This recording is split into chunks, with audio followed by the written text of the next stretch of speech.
Donc pour notre rentrée, le sujet cette semaine, c'est bien évidemment les retraites, hein, puisque c'est en commission depuis hier soir et en séance la semaine prochaine.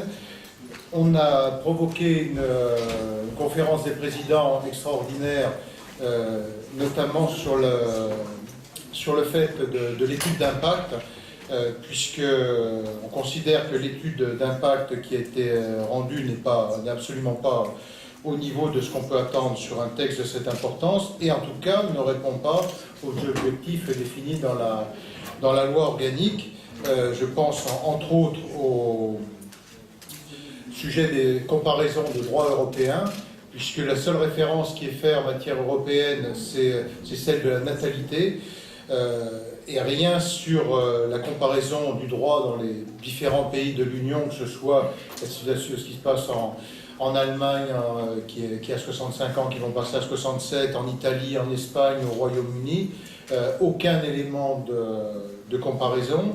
De la même façon, sur l'impact financier, tout est renvoyé au PLF. Or, dans le PLF, il n'y a pas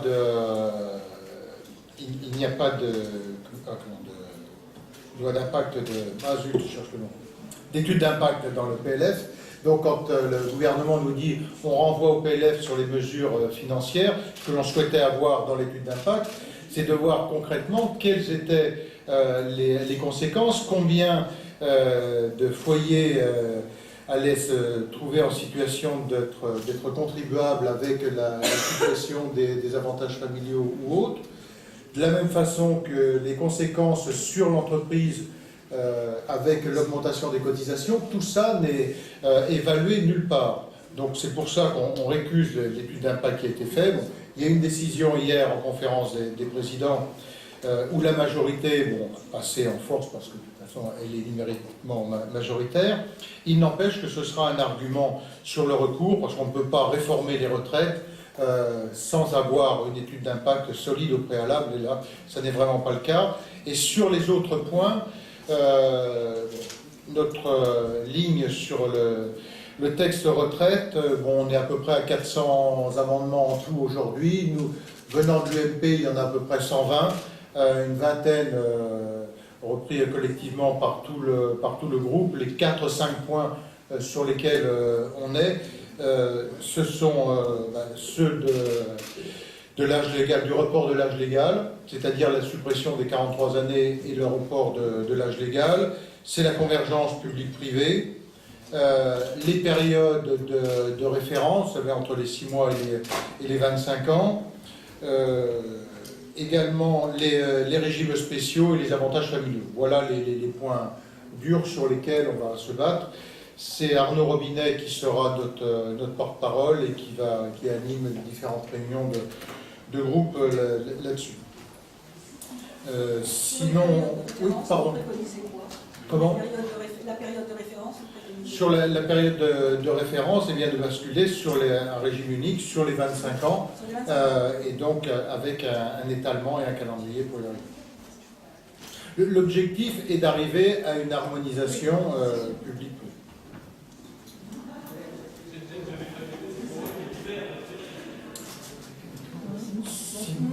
Sinon, on a dit un mot aussi sur le travail dominical.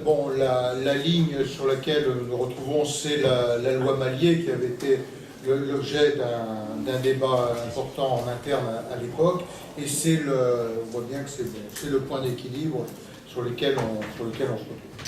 On constate quand même qu'après la loi Mallier et l'application, il y a eu un certain nombre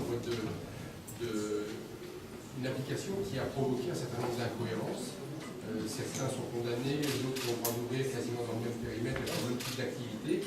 Est-ce que sur ce texte-là, vous estimez qu'il y a besoin d'adaptation? Moi, je trouve que c'est un bon équilibre. Alors après, on ne peut pas dire que tout est gravé dans le marbre à tout jamais, mais l'équilibre général a été trouvé. Voilà. Il faut toujours avoir des évolutions. Ce qui me semble important, c'est de maintenir cet équilibre avec la possibilité aujourd'hui, lorsque les élus se mettent d'accord et négocient avec le préfet, d'avoir beaucoup plus de souplesse. Donc la loi permet cet équilibre. Alors, encore une fois, je ne vais pas vous dire qu'elle est gravée dans le marbre à tout jamais, mais je pense qu'on est à un point d'équilibre et c'est ça l'avis majoritaire très largement qui ressort du vote. Comment comprenez-vous les messages qu'a voulu faire passer le gouvernement hier, qui dit, par rapport à hier, le Parti socialiste dans l'opposition s'était violemment opposé au texte. Là, on a le sentiment qu'au contraire, on encaisse un certain nombre d'acquis de ce texte et on est prêt à faire évoluer le texte. Ben, je crois surtout qu'il n'y a pas de ligne. Il n'y a pas de ligne. Vous savez, c'est un sujet qui est très complexe. On ne s'en sort pas avec des slogans. Parce qu'on se trouve vite confronté à l'équilibre entre le commerce de périphérie et le commerce de centre-ville, la concurrence entre les commerces qui ont beaucoup de salariés et donc où il est possible de trouver une rotation importante pour travailler les week-ends, ceux où vous avez les deux conjoints qui travaillent dans leur commerce ou qui ont un ou deux salariés, là c'est beaucoup plus compliqué de pouvoir s'adapter à cela. Donc, tout ça, je pense que les socialistes sont en train de se rendre compte que ce n'est pas à coup de slogan qu'ils vont résoudre ce sujet. Quelle est la position du groupe sur le texte de cette semaine? Il y a Florent, j'ai devant le texte de vous-même. Oui, on est contre sur le texte, Florange, qui est l'ancienne PPL Hollande, rebaptisée PPL Leroux. Bon, on est très opposé à cela. D'ailleurs, on aura sans doute des questions vraisemblablement demain sur le sujet. Sur les textes outre-mer, je dois tout dire, refaire le point avec Daniel Gibbs. On a trois textes. Hein. On a celui des 50 pas, celui de l'agence et puis celui des transferts des compétences aux collectivités, notamment sur le transport aérien et maritime. Et je préfère qu'on renvoie avec Daniel, je ne l'ai pas en tête. Sur les bugs, chiffres du chômage, vous avez eu l'occasion de commenter ce matin au PMP. Sur le bug, d'ailleurs, c'est invraisemblable qu'on reporte sur un prestataire de service. Bon, jamais on n'a vu ça. D'abord, c'est un problème pour l'emploi. Et ensuite, ces petits bricolage, bidouillage, erreur, on les appelle comme on veut, tout ça ne masque pas l'échec catastrophique de la politique de l'emploi menée depuis 15 mois. C'est-à-dire qu'on est uniquement sur du financement d'emplois précaires, d'emplois publics précaires, au moment où il faut au contraire être relancer la machine par des emplois pérennes dans le secteur économique. Et ça veut dire que l'on baisse le coût du travail. Et donc, toutes les mesures qui sont prises aujourd'hui, qui visent à matraquer fiscalement les entreprises, matraquer fiscalement les foyers, visent à retirer de la compétitivité aux entreprises, et donc à partir de là, moins créer d'emplois.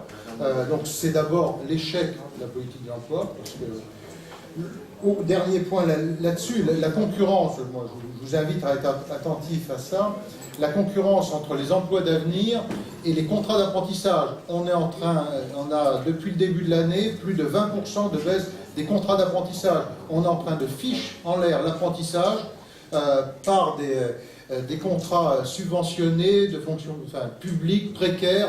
C'est vraiment aller le nez dans le mur.